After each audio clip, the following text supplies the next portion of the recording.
मैथिली दुल्हन आ गया, मिथिलांचल में छा गया।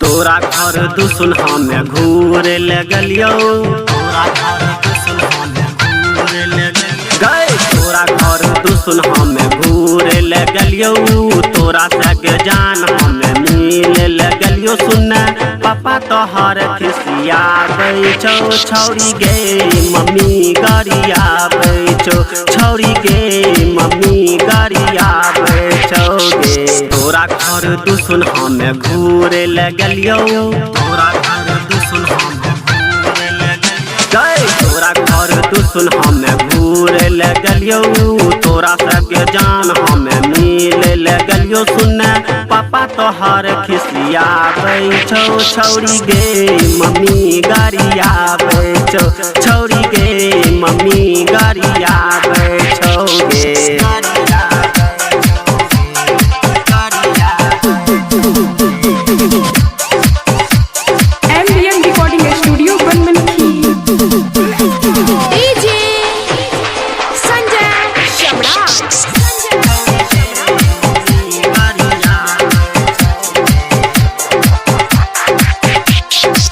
कहे छो बाप घूरेल नया नया गई, नहीं ते देबो कहियो लाठी से डंगा गई।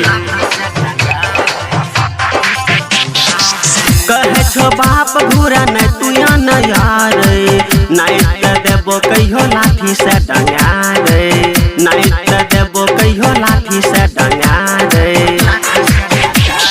अब तोरा सगे हम भेंट नहीं गे करबो, नोहर पे गे जान इंतजार नहीं गे करबो। सुन भैया तोहर खिसिया बैठो, छौरी गे मम्मी गरिया बैठो, छौरी गे मम्मी गरिया बैठो गे, छौरी गे मम्मी गरिया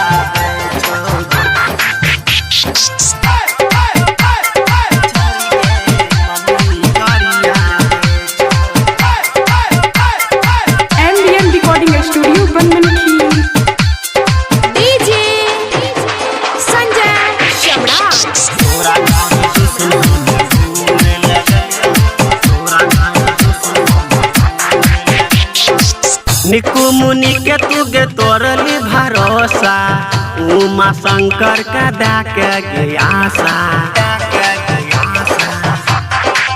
गए। निकू मुनि के तुगे तोरली भरोसा, उमा शंकर का दाके गयासा। मिले के टाइम धक्का मिले न तू अली, अब सुन तोरा हम मिलन गए बहू, नहर पे गे कहियो भेंट करे न बहू।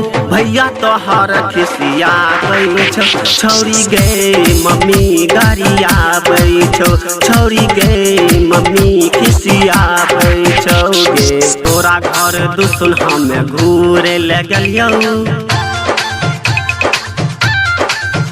तोरा घर दुसुन हमें घूर लगलियो, तोरा सग जान हमें मिल लगलियो। सुन पापा तोहर खिसिया बैठो, छौरी गे मम्मी गरिया बैठो, छौरी गे मम्मी गरिया